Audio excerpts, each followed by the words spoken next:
Yung pumatay niyo. Ito na. Nakapikit ng mata ko.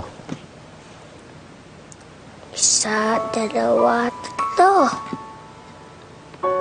Oh, pwede ko na ba idilat ang mata ko? Pwede na po. Saan na ron? Wala na po. Nawala. Wala na pong toy. Ang galing mo, ah. Ako, magaling din mag-magic.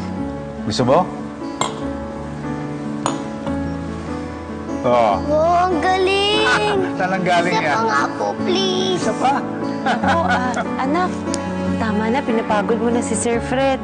Sir Fred, pasensya na po kayo, ha. Talagang sabik lang sa bagong kalaro tong si Ronron. Sa kusina na po kami. No, it's fine, Luisa. Nag-i-enjoy nga akong kalaro itong anak mo, eh. Alam mo, ngayon ko lang na-realize, nasasabik pa rin pala ako sa bata ka. Oh, magic ulit. Ikaw muna.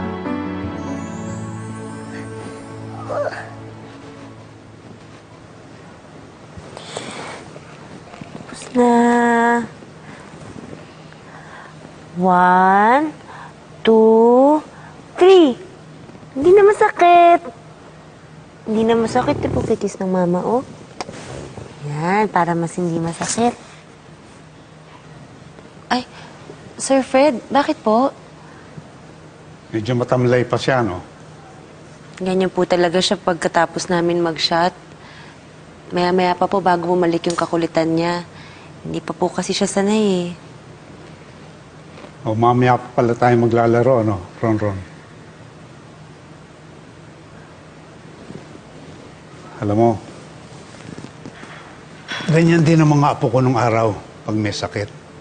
You know, I used to take care of them myself dahil hindi mo naman maasahan yung anak ko, si Stella, yung nanay nila. Meron din akong technique sa pagbibigay ng gamot.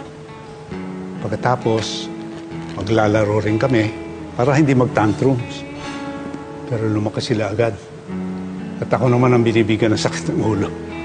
Lalo na yun si Charet. Tagal na akong sumuko tungkol sa kanya. Huwag niyo lang po isipin, Sir Fred, kung nasa-stress lang po kayo. Tsaka malay niyo po, may magbago pa naman. Baka naman po matauhan, tapos magulat na lang po kayo, iba na. Sana nga, Luisa. But I really doubt it.